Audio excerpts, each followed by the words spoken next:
c'est la toute nouvelle Mercedes CLA 2026 et c'est la troisième génération de ce qui se veut la Mercedes la plus abordable ici parce qu'on n'a plus la classe A.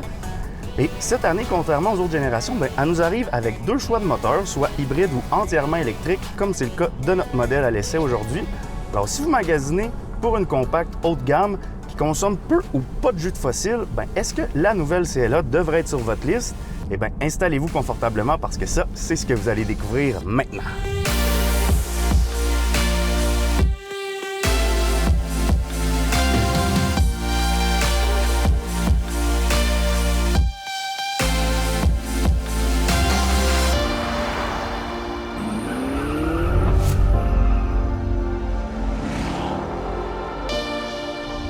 Donc, comme toujours, si on commence en mettant les choses en contexte, il faut dire que ça brasse quand même pas mal dans le monde automobile en ce moment. Il y a plusieurs grands manufacturiers qui ont essuyé des grosses pertes en mettant un peu trop leur bille dans l'électrification qui est en perte de vitesse depuis 1 an ou 2. Alors, ça les a forcés à revoir leur stratégie et à prolonger la vie de leur moteur thermique, surtout ici en Amérique du Nord. Et pendant ce temps-là, il y a les Chinois, eux, qui persistent et signent à vouloir être les leaders mondiaux en véhicules électriques, si ce n'est pas déjà le cas. Et là, coup de théâtre en plus, la guerre éclate au Moyen-Orient. On vit un nouveau choc pétrolier, l'essence est à plus de 2 $ le litre et bref, rien ne va plus. Parce que vous devez savoir ici que, règle générale, pour développer un nouveau véhicule, on parle de plus ou moins 5 ans, sauf en Chine, où là, c'est plus autour de 20 mois. Et ça, c'est un cauchemar pour tous les stratèges de grands manufacturiers qui doivent miser des dizaines et des dizaines de milliards sur le pari de ce à quoi le monde va ressembler dans 5 ans. Et disons que Mercedes n'a pas eu la main gagnante avec ses premières générations d'électriques EQ qui ont fait moins fureur que prévu.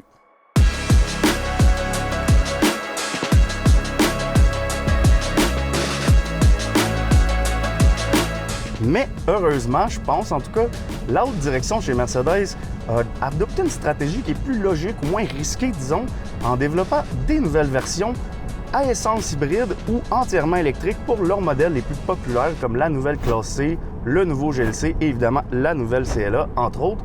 Et ça, ça leur permet d'être plus compétitifs parce qu'ils peuvent offrir des versions électriques pour ceux qui veulent passer à l'électrique et des versions à essence hybride qui ne consomment vraiment pas beaucoup pour ceux qui veulent juste pas passer à l'électrique. Et ça fait du sens à mes yeux parce que la réalité, c'est que personne n'aime payer 2 $ le litre et que tôt ou tard, il va se vendre plus d'électrique que de véhicules à essence. Mais d'ici 5 ans, une option à essence hybride, ça répond à ce que les gens veulent dans la vraie vie. Alors, ceci étant dit, observons de plus près les différentes versions offertes de la CLA.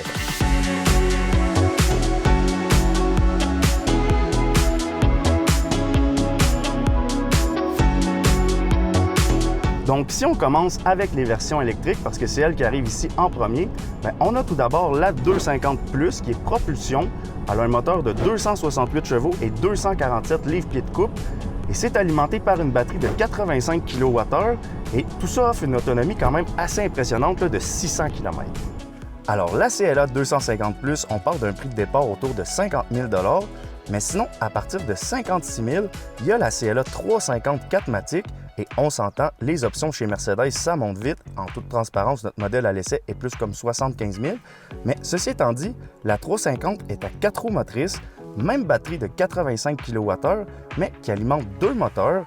La puissance combinée est de 349 chevaux et 380 livres-pieds de couple et une transmission à 2 rapports qu'on sent clairement sur de longues accélérations et qui fait plus naturel.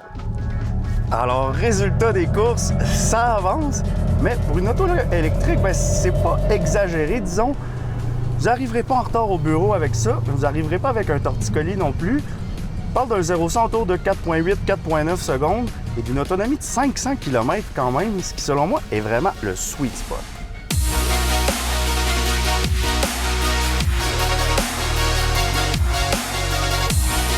Et sinon, pour ce qui est des hybrides, il y a premièrement la version 220 à roues motrices avant de 188 chevaux qui risque d'arriver dans le dernier trimestre de cette année.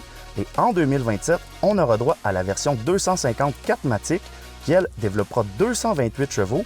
Et dans les deux cas, on parle d'un nouveau moteur 4 cylindres de 1,5 litres qui est plutôt ingénieux parce qu'il n'y a pas de collecteur d'échappement ou d'exhaust manifold.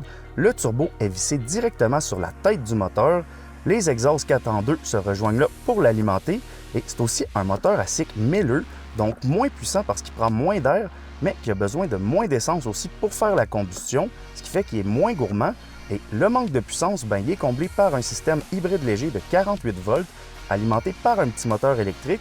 Et cette puissance-là est distribuée via une toute nouvelle boîte à 8 rapports à 3 embrayages, soit 2 pour enchaîner les vitesses rapidement, comme dans n'importe quelle boîte à double embrayage finalement, et un troisième embrayage pour se déconnecter du moteur thermique et s'accoupler au moteur électrique, à condition de ne pas solliciter plus que 30 chevaux, ce qui est parfait pour vous faire économiser sur l'essence en ville à basse vitesse.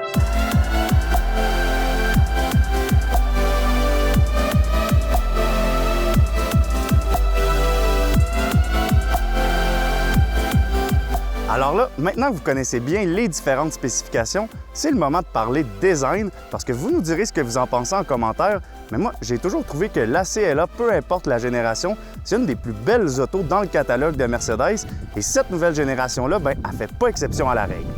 Donc, observez-la juste de loin, par exemple, comme si c'était un dessin. Ces lignes sont fluides, le devant et le derrière sont homogènes, la ligne de chrome qui ceinture les fenêtres et le pilier B noir, ça donne l'impression qu'il n'y a pas de pilier B, et disons que c'est plus classe que tape à l'œil. Donc, à l'avant, on retrouve des phares qui sont très profilés et qui sont unis par une bande lumineuse ici. La calandre, elle, est évidemment pleine, et on retrouve plein de petites étoiles Mercedes avec une grosse au centre qui ne laisse pas vraiment place à l'interprétation, disons, à propos de ce que vous conduisez. Et les phares aussi, eux, intègrent cette fameuse étoile-là de la marque. Sinon, sur les côtés, à part le contour de fenêtre et le pilier B dont je viens de vous parler, ce qui retient l'attention, c'est les jantes de 19 pouces très aérodynamiques de notre modèle à l'essai. Et parlant d'aérodynamisme, les poignées de porte sont rétractables, mais comme toujours chez Mercedes, c'est pas un petit mécanisme feluette qui les fait sortir, ça doit être assez fort pour défoncer 1 pouce de verglas ou presque. Et on retrouve aussi des caméras montées sur les ailes à l'avant de chaque côté et un peu partout aussi d'ailleurs, qui vont permettre la conduite autonome quand Mercedes va trouver que c'est le bon temps de mettre à jour leur système à distance. Et c'est un peu comme avec plusieurs autres véhicules qu'on trouve dans le marché. Le hardware est là, il manque juste le software, mais ça va s'améliorer avec le temps. Et finalement, à l'arrière, les feux sont aussi unis et intègrent l'étoile Mercedes. La caméra de recul est cachée sous le logo pour qu'elle reste toujours propre.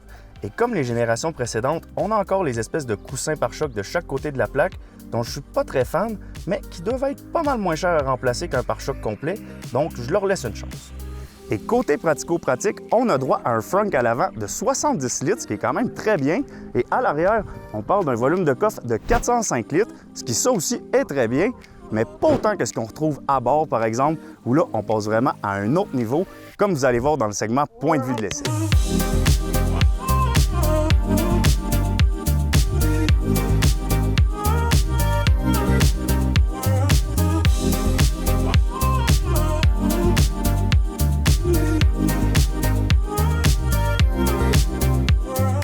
Donc, en prenant place à bord de la nouvelle CLA, la première chose qu'on remarque dans notre 350 à l'essai, c'est la gigantesque planche de bord avec un écran de 10,3 pouces derrière le volant, un écran de 14 pouces au centre et un autre de 14 pouces aussi devant le passager. Ça fait littéralement la largeur du tableau de bord, excepté les bouches de ventilation aux extrémités qui ressemblent à des moteurs de jet et que j'adore.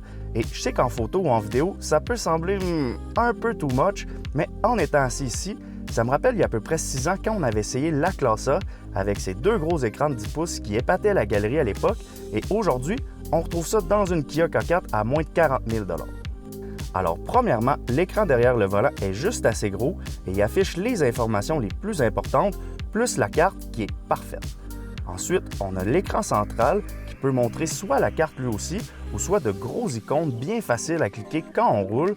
On a l'App Manager pour télécharger des applis de musique ou même de jeux, des choix de thèmes et d'éclairage d'ambiance, un système de son Burmester qui, je vous le dis, est hallucinant.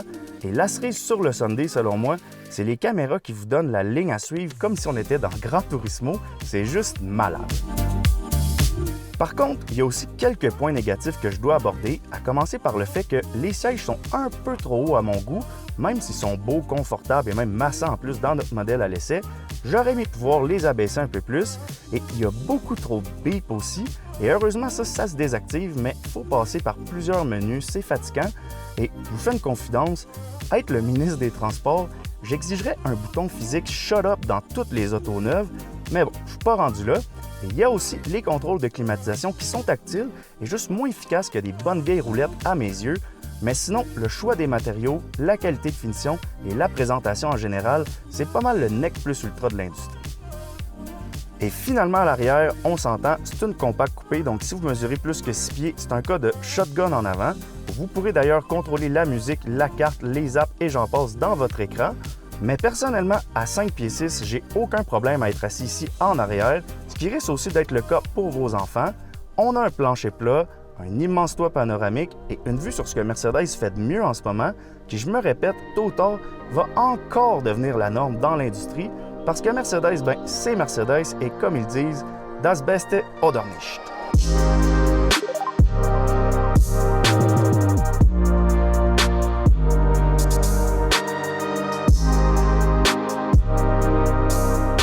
C'est donc sur ce que se termine l'essai d'aujourd'hui. Alors, si la nouvelle CLA vous intéresse, je vous invite à venir en faire l'essai chez nos amis de Mercedes-Benz de Sherbrooke. Et d'ici là, comme toujours, n'oubliez pas de liker, de commenter et surtout de vous abonner à notre chaîne. Et là, je vous dis, on se revoit bientôt dans une prochaine capsule.